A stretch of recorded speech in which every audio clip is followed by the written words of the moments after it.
Ndinofara mukunamata Mwari zviro zvose zvine nguva. Pane nguva yekuzvarwa kwomunhu, pane nguva yekufa kwomunhu, pane nguva yekutanga kwezvinhu, pane nguva yekupera kwazvo. Chinhu chose chinoitika pasi pezuva chine nguva yacho.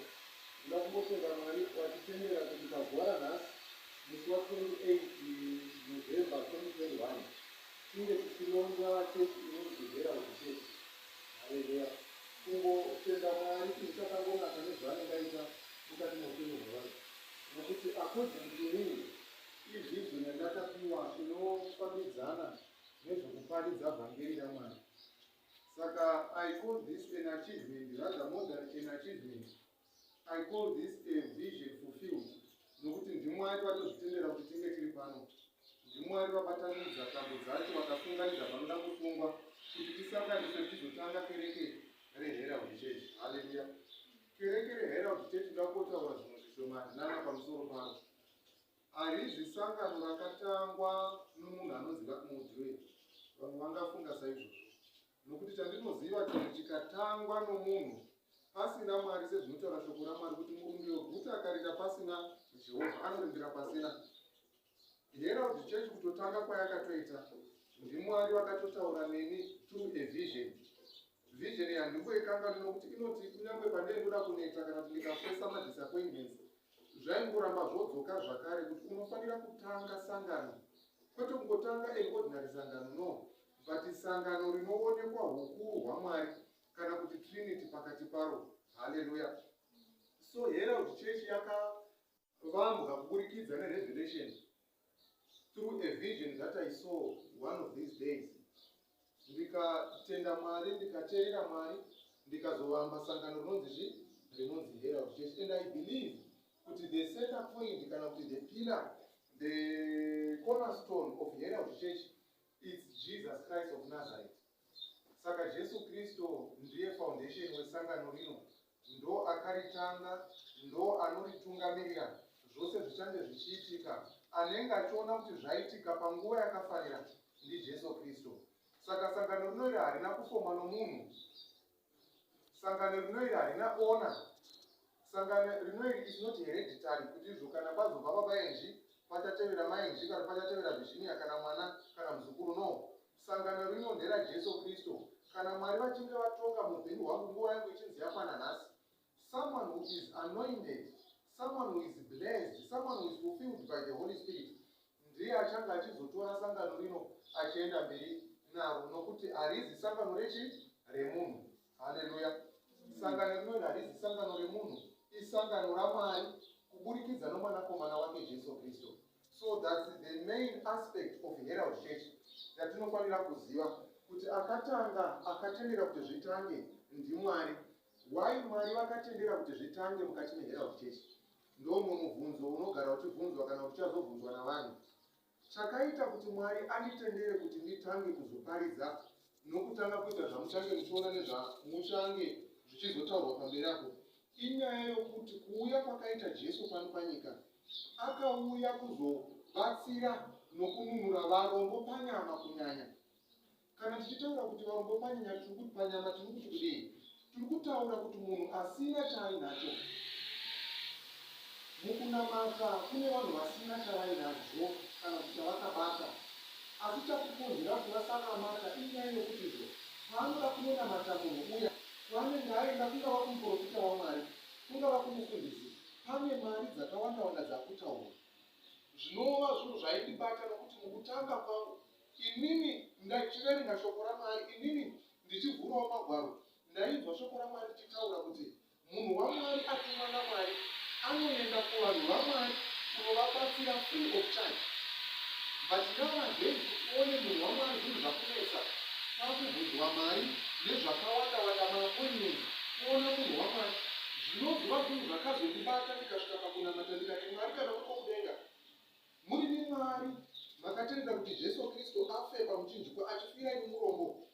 Why is it nowadays we have people who call themselves men of God, yet they require payment before consultation? Kana munhu achiti munhu waMwari chaiye akabva kuna Mwari, kana Mwari mushoko ravo akati for I love the world and I gave my only begotten son. Why is it kana inini ndiri munhu waMwari, munhu auya kwandiri I need payment. Saka zvinhu zvandakanamatira nazvose zvamuchange muchiona zvichiitika muupenyu hwangu zvinoitika nokuda kwokuti ndiri munhu akatumwa to fulfill the word of God, to proclaim the coming of Jesus Christ free and fair, pasina kana mubhadharo. Ini handitarisiri kuti munhu azobhadhara mari kundiona. Ndinotarisira kuti Mwari kana achida munhu wake kana aita dambudziko ivo vanomuona mahara. Remember, we don't worship a poor God who lives in poverty. This God that we worship, nokunamata nokurumbidza, denga rake raakagadzira isirivha nendarama chete, negoridhe mumastreets, madiamonds pose pose. Saka Mwari haangadi mari kuti akubatsirei kana kuti akunamunamatirwe kana kuti muponeswe. There comes a problem patozogara tofunga kuti maybe hauzi mweya waMwari uri kushanda nowadays, nokuti mweya waMwari wandinoziva ine mweya mutsvene unoshanda neni. Haudi kuti munhu abhadhare, haudi kuti munhu anetseke when he or she tries to seek the face of God. But kana pakudiwa mari, iyo mari yacho ichishayikwa, munhu ofa here mumatambudziko, ivo Mwari vane Mwari womunhu wose. Saka zvose zvandichange ndichiita ndinozviita out of revelation, nokuti shoko raMwari rinoparidzwa mahara kuvarombo. Vanorwara vanoponeswa nokuponeswa naMwari mahara pasina mubhadharo, sezvaingoitwa naTenzi Jesu Kristu nemaapostoli nevamwe vakatevera kumashure vaitungamirwa nemweya mutsvene waMwari. So this ministry is founded on Jesus Christ as being the chief cornerstone. This ministry is not hereditary, haizi yedzinza. Mutungamiriri weministry ino ndiMwari wedu chete kuburikidza nomwanakomana wake Jesu Kristu. So ndo mashoko andati tionesane pakutanga nepakuvambwa kweministry kana kuti sangano rinonzi Herald Church. Hallelujah. Amen. Saka ndoda kukugamuchirai mose mangwanani ezuva ranhasi muzita raJesu. Ndoda kukugamuchirai mbuya dhuve muri pakati pedu nezita raJesu Kristu. Hallelujah. Amen. Ndoda kukugamuchirai vadzimai vari pakati pedu, kuona kutenda kudai, kuona mudzimai anoita sei, anomira nokuona kuti zvobaba vakashambidzika. Vadzimai tinokugamuchirai muzita raJesu Kristu. Hallelujah. Amen. Vadzimai vangu, I want to call you a pastor. Pane zvinhu zvandakanotisa mukati mamuri. Even though now hamukwanisi kuzviona but ndinozozviona pamberi apo. I discovered kuti mamuri mune chipo choufundisi. Saka whenever I shall call you, ndichange ndichiti pastor. Hallelujah. Mundiregerera, but that is who you are. It's an anointing iri pamuri. Saka pandichange ndichikushedzai kuti pastor ningi zvenyu handitika. Saka you beginning this moment, you are a pastor. Hallelujah. Amen. Gamuchire mai vemusha uno muzita raJesu. Amen. Amen. Toda kugamuchirai sisi enji. Maona baba vakanganwa maski kumba. Mukati ava baba vakaparidza vasina kupfeka maski. Tigamuchire sisi enji pakati pedu muzita raJesu. Hallelujah. Amen. Sisi zvi munofara here? Pano takakomberedzwa nevasikana vakachena, pana nasisi Virginia pakati pedu. Sisi zvi tinovaziva, vanofarira kufara nokutamba chaizvo. Tinovaisa munyasha dzaMwari mangwanani ano muzita raJesu. Hallelujah. Amen. Toda kuzokwazisa sisi Kimberly vari pakati pedu. Vakatokwana kunoti zvosoprano out and tenor iyo praise worship team yakakwana kudai. Sisi Kimberly vanondinakidza, vanofarira kutamba neshamwari dzavo, naizvozvo vanofarira kunamata Mwari.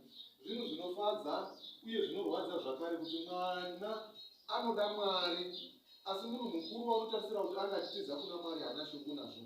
Saka sisi Kimberly ndoda kugamuchirai muzita raJesu. Hallelujah. Amen. Mwari vakuropafadzei sisi Kimberly, murambe muchingoda Mwari kudaro. Mweya mutsvene urambe uchitaura nemi, murambe muchimukure mukuziva Mwari. Hallelujah. Amen. Jesu Kristu weNazareta